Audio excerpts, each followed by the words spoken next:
Hello everyone. So today we are reading this writer whose name is Wall Soyinka. Screen के ऊपर आप देख रहे हो इस इंसान को जिसका नाम वॉल सोयंका है। 1934 में इसका जन्म हुआ और नेट के पॉइंट ऑफ व्यू से ये राइटर बहुत ही ज़्यादा इम्पोर्टेंस रखता है। इसकी एक कोट जो कि लगातार नेट के पेपर में अपीयर होती रही है और क्वेश्चन आता रहा है कि ये कोट किसने दी। कोट थी, a tiger does not proclaim its tigritude, he pounces. In other words, a tiger does not stand in the forest and say, I am a tiger. When you pass where the tiger has walked before, you see the skeleton of a duiker. You know that some tigritude has been sprung there. Wole Soyinka ने कहा था कि एक चीता कभी भी अपने चीता होने का प्रोक्लेम नहीं करता। वो कभी नहीं कहता कि मैं चीता हूँ। दूसरे शब्दों में कहें कि एक टाइगर कभी भी जंगल में जाके ये नहीं कहता कि मैं टाइगर हूँ। जब आप गुज़रते हो वहाँ टाइगर पहले गुज़रा होता है। आप कहीं एक अफ्रीकन हिरन या हिरनी के स्केलेटन को पड़ा देखते हो तो आपको पता लग जाता है कि यहाँ पे किसी तरह का चीते का काम हुआ है। टाइग्रीट्यूड यहाँ पे स्प्रंग हुआ था, पैदा हुआ था। यहाँ पे कोई ना कोई, यहाँ से सिंपली मैं कहूँ, यहाँ से टाइगर अपना काम करके गया। तो टाइगर को सबूत नहीं देना पड़ता, ये मुंह से नहीं कहना पड़ता कि वो एक टाइगर है। So the quote is, a tiger does not proclaim his tigritude, he pounces. तो इस कोट से मैं शुरू किया आपका ये जो वीडियो है, ये वीडियो लेक्चर है वॉल सोयंका के ऊपर। तो वॉल सोयंका नाइजीरिया का है। अफ्रीका कंटिनेंट में काफ़ी देश हैं जिनमें से एक नाइजीरिया है और इस राइटर का पूरा नाम एकिनवांडे ओलुवोले बाबाटुंडे सोयंका, ये उसका पूरा नाम है, पर शॉर्टली उसको वॉल सोयंका कहते हैं। ये राइटर इसलिए इम्पॉर्टेंट है कि इसको नोबेल प्राइज़ मिला था 1986 में। नोबेल प्राइज़ बड़ी सबसे बड़ा जो ऑनर वाला सबसे बड़ा जो प्राइज़ है लिटरेचर में, वो नोबेल प्राइज़ ही है। तो नोबेल प्राइज़ उसको मिला था 1986 में और वो एक नाटककार, एक नावलकार, एक कवि और एक एसिस्ट है इंग्लिश लैंग्वेज में। अफ्रीका का एक ब्लैक के बारे में कितना देखा है आपने, मूवीज़ में भी देखा है कि उनके क्या हालात थे अमेरिका में। पर ये अमेरिकन राइटर नहीं है, ये अफ्रीकन अमेरिकन राइटर नहीं है, ये अफ्रीकन है। तो ये याद रखने वाला एक मेजर चीज़ है कि इसको 1986 में नोबेल प्राइज़ मिला था। सोयंका का जन्म योरुबा फैमिली में हुआ। ये जो कुछ फेद हैं, अलग अलग विश्वास हैं, उनका एक नाम है, मतलब योरुबा फैमिली। अलग अलग ऐसे नाम हैं जिसके ऊपर क्वेश्चन पूछे जाते हैं। तो ये भी पूछा जाता है कि वॉल सोयंका कौन सी फेद में यकीन रखता था। वो उसकी फेद के कारण, उसके विश्वास के कारण, उसके रिलीजन के कारण उसकी फैमिली को योरुबा फैमिली कहा गया है। तो योरुबा जो लोग हैं उनके अलग थॉट प्रोसेस है, उनके अलग बिलीव्स हैं। तो 1954 में उसने गवर्नमेंट कॉलेज इबेदन को अटेंड किया और उसके बाद वो यूनिवर्सिटी कॉलेज इबेदन चला गया और उसके बाद यूनिवर्सिटी ऑफ लीड्स इंग्लैंड में वो पढ़ा। मतलब इंग्लैंड में जाके भी वो उसने स्टडी की। तो नाइजीरिया और यूके में स्टडी करने के बाद उसने रॉयल कोर्ट थिएटर में भी काम किया लंदन में। तो यहाँ से मैं कहूँगा कि रॉयल कोर्ट थिएटर से वो जब से जुड़ा तो उसके बाद उसका जो नाटककार बनना था, उसने जो प्ले राइट बनना था, वो स्वाभाविक था। तो वो उसने उसके बाद प्लेज़ लिखे, और वो जो प्लेज़ थे वो दोनों देशों में, इंग्लैंड में भी और उसके देश नाइजीरिया में भी थिएटर परफॉर्मेंस उसकी होती रही, और इवन रेडियो ड्रामास के रूप में भी उसके प्लेज़ ब्रॉडकास्ट होते रहे। तो उसके बाद उसने, इसके अलावा उसने एक जो और बड़ा काम किया है, अच्छा काम किया है, कि वो नाइजीरिया की पॉलिटिकल हिस्ट्री के में उसका एक एक्टिव रोल है। उसने जैसे कि हम जानते हैं कि ग्रेट ब्रिटेन और जो यूनाइटेड किंगडम है, उसने लगभग काफ़ी देशों के ऊपर उसने राज किया था। इंडिया भी उसका इंडिया भी किसी टाइम पे भारत को भी, मतलब in short if I tell you that India was under the regime of Britishers, तो ऐसे ही नाइजीरिया भी ब्रिटिशर्स अपने डोमिनेशन वहाँ पे उनका था। तो उसके ऊपर उसने काम किया, पॉलिटिकल हिस्ट्री के ऊपर उसने काम किया। 1965 में तो उसने western Nigeria broadcasting service studio को उसने सीज़ कर लिया, रोक दिया, और and broadcast a demand for the cancellation of western Nigeria regional elections. मतलब ये एक ऐसा बंदा है जो कि रेडियो पे जाता है और वहाँ पे वो मतलब बंद कर लेता है, वो कहता है कि बंद करो इसको, रेडियो को, और वहाँ पे जाके वो अनाउंस करता है रेडियो के ऊपर कि भाई नाइजीरिया के रीजनल इलेक्शंस नहीं होने चाहिए, वेस्टर्न नाइजीरिया के रीजनल इलेक्शंस नहीं होने चाहिए, उसने डिमांड की थी। तो 1967 में नाइजीरिया में सिविल वॉर भी हुई थी, और सिविल वॉर के दौरान उसको अरेस्ट कर लिया गया।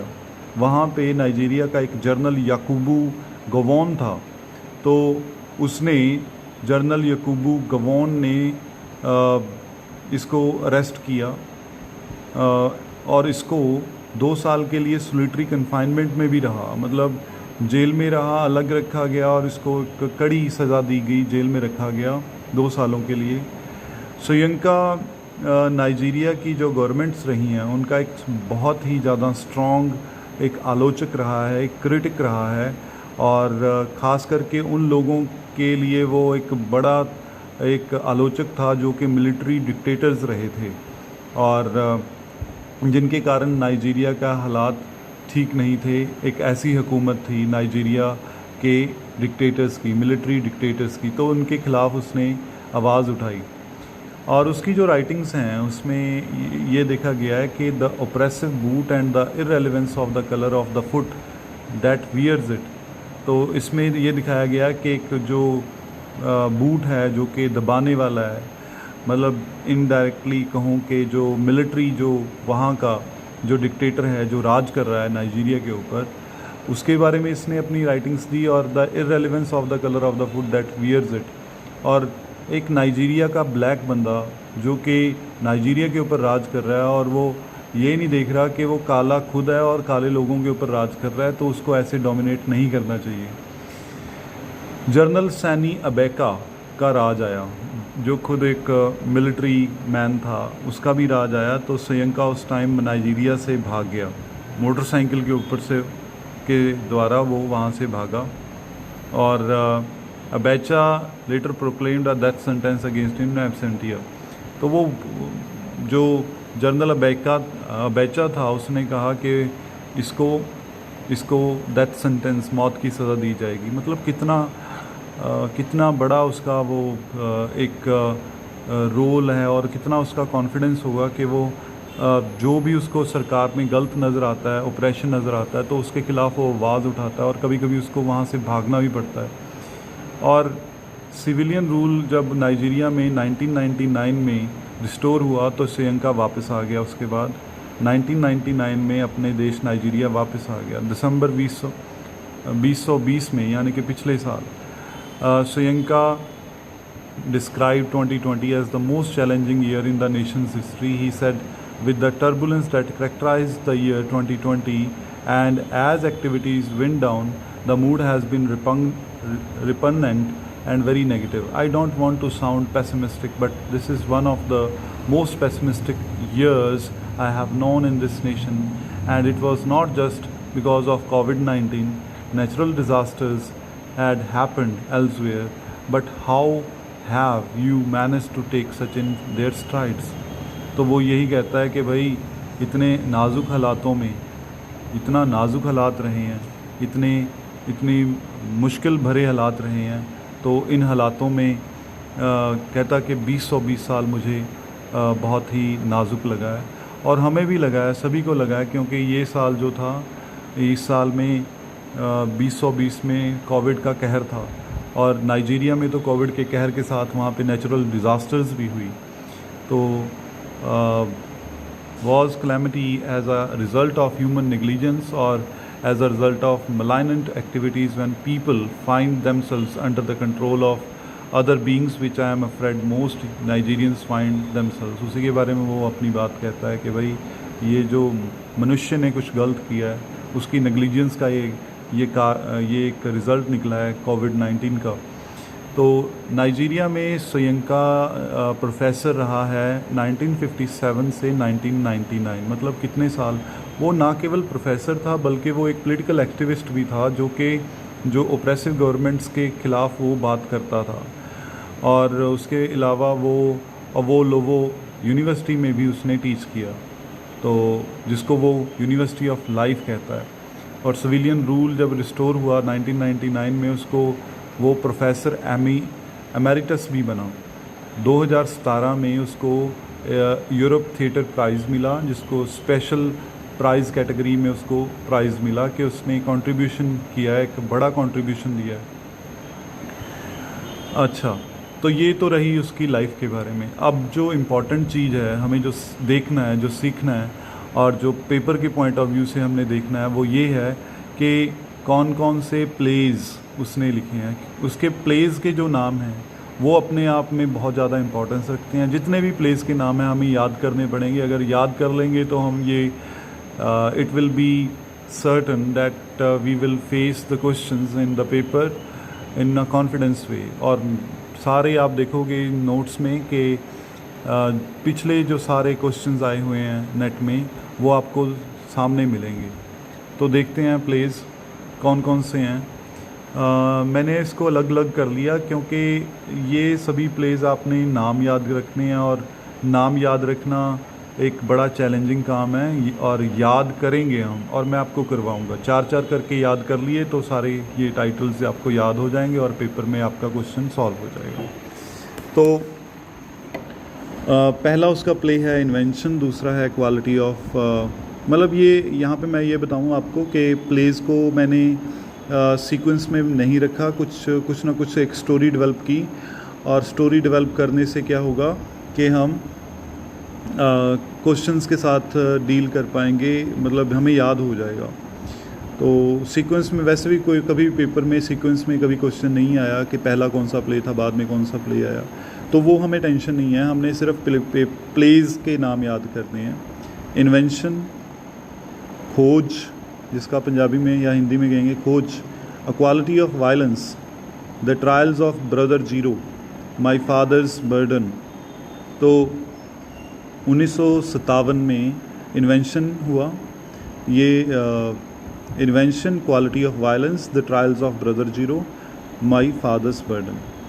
तो एक खोज हुई, वो सोयंका ने खोज की, और वो उस खोज में उसने पाया कि बड़ी एक क्वालिटी वाली वायलेंस, एक हिंसा हो रही है, और हिंसा जिसने की थी उसका नाम था ब्रदर जीरो. ब्रदर जीरो के ऊपर ट्रायल्स चले. एक पिता जिसके ऊपर एक उसका बेटा जिसका नाम ज़ीरो है, और ज़ीरो सचमुच में ज़ीरो हो गया क्योंकि वो अपने पिता के ऊपर भार बन गया, और उसके ऊपर केस चला. तो इन्वेंशन हुई किसकी? क्वालिटी ऑफ वायलेंस की. किसने किया वायलेंस? ब्रदर जीरो ने. इसीलिए the trials of brother zero, और रिज़ल्ट क्या निकला? My father's burden. ठीक है, तो ये 4 हमें याद हो गए. आगे देखते हैं. Keffi birthday treat, Keffi's birthday treat, the swamp dwellers, the lion and the jewel, a dance of the forest. अब कैफ़ी का बर्थडे था भाई. कैफ़ी के बर्थडे की जो बर्थडे की खुशी में ट्रीट दी गई कैफ़ी को, और स्वैम्प ड्वेलर्स जो लोग थे वो दलदल वाला जो एक गांव है वहाँ के जो वसनीक थे, वहाँ के जो नेटिव्स थे आए, उनमें से लायन और जूल ने दोनों ने बहुत डांस किया, मज़े किए, कैफ़ी को कॉन्ग्रेचुलेट किया, बर्थडे विश दी। और लायन और जूल ने डांस ऑफ द फॉरेस्ट, जंगल वाला नाच वो डांस किया उन्होंने, ठीक है। तो ये चार हमें ऐसे याद हो गए कि कैफ़ी बर्थडे ट्रीट में स्वैम्प ड्वेलर्स आए। स्वैम्प ड्वेलर्स कौन कौन? लायन और जूल, और उन्होंने डांस ऑफ द फॉरेस्ट किया। तो ये चार आपको इस ढंग से याद हो गए। उसके बाद अगले चार, तो before the blackout the road, the madman and specialist, camwood on the leaves. तो ब्लैकआउट होने से पहले रोड के ऊपर मैडमैन और स्पेशलिस्ट भागे जा रहे थे। ब्लैकआउट और कैमवुड ऑन द लीव्स। ब्लैकआउट का मतलब होता है कि ब्लैक लिस्ट कर देना, ब्लैकआउट कर देना, जिसके खिलाफ कार्रवाई होगी। तो कार्रवाई से पहले रोड के ऊपर मैडमैन और स्पेशलिस्ट, पागल बंदे और स्पेशलिस्ट, वो छिपे हुए थे कैमवुड ऑन द लीव्स। कैमवुड लीव्स में वो छिपे हुए थे, कैमवुड लीव्स में वो छिपे हुए थे। तो मैं इसको टाइटल को भी थोड़ा चेंज कर देता हूँ, याद रखना है बस। आगे देखते हैं। तो ये before the blackout, the road, madman and specialist, camwood leaves, ठीक है। तो उसके बाद है द स्ट्रॉन्ग ब्रीड। कौन सी स्ट्रॉन्ग ब्रीड है? ब्रीड क्या होता है? स्पीशीज। कौन सी स्ट्रॉन्ग ब्रीड है? कॉन्गी, ठीक है। कॉन्गी ने हार्वेस्ट किया। हार्वेस्ट मतलब फसल की कटाई की। कॉन्गी ने, जो स्ट्रॉन्ग ब्रीड है, उसने ब्यूटिफिकेशन किया एरिया बॉय का। हार्वेस्ट करते हुए एक एरिया बॉय उनको तंग कर रहा था, तो कॉन्गी ने उसकी ब्यूटिफिकेशन नहीं है, ब्यूटिफिकेशन, उसको अच्छे ढंग से उसको संवारा, उसको पीटा, ठीक है। The strong breed Kongi harvest the beautification of the area boy, ठीक है। तो ये तीन हो गए। आगे तीन उसके प्लेस हैं जो कि एंशिएंट ग्रीक माइथोलॉजी के साथ संबंधित हैं। तो Bacchae of Euripides, Jero's metamorphosis from Jiya with love. मैं आपको एक बार फिर से रिमाइंड कराऊँ, मैं आपको प्लेस के नाम बता रहा हूँ। तो तीन प्लेस उसके माइथोलॉजी के ऊपर बेस्ड हैं। पहला बैकीज ऑफ यूरिपिडीज, आपको इसी ढंग से याद करना पड़ेगा। Zero's metamorphosis from Jiya with love, ठीक है। आगे दो प्लेस आप याद कर सकते हो। किंग बाबू था और डेथ हुई किंग के हॉर्समैन की, जो घोड़सवारी कराता था, हॉर्समैन, उसकी डेथ हो गई। तो ये दो प्लेस। उसके बाद है opera Wonyosi, requiem of a futurologist, a play of giants, childe international.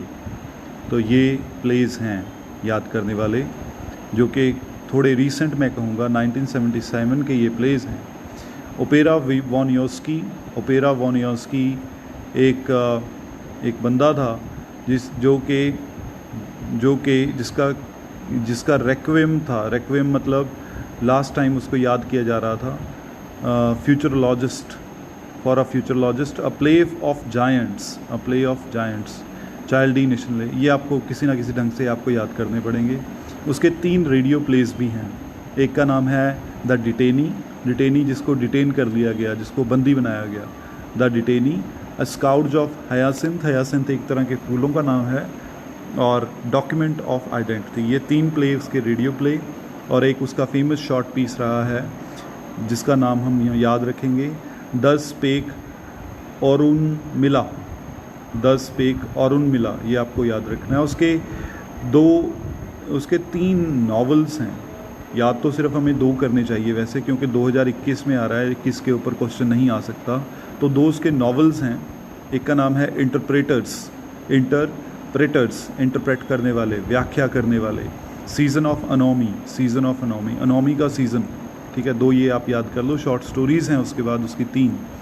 Tell of to, दो की एक कहानी, टेल ऑफ टू।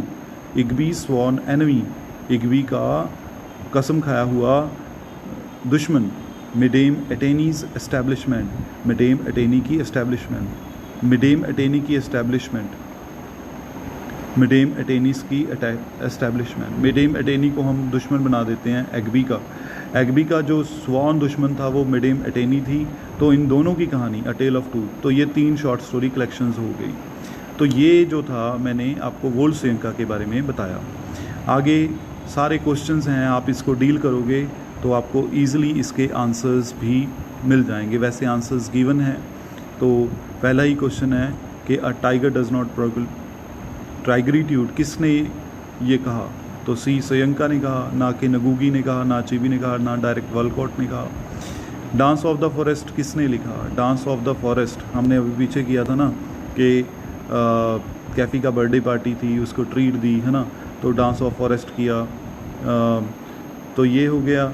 और कौन से नीचे दिए हुए में से कौन सा प्ले वोल्ड सोयिंका ने नहीं लिखा? तो ये भी आप इजीली मैनेज कर पाओगे। मास्टर हेरोल्ड और ब्लॉयज़ नहीं है। स्वैम्प ड्वेलर्स एक उसका प्ले की कहानी के ऊपर क्वेश्चन आया हुआ है, जिसको हम अलग से वीडियो जिसके ऊपर बनाएंगे और आप उसको सुनोगे।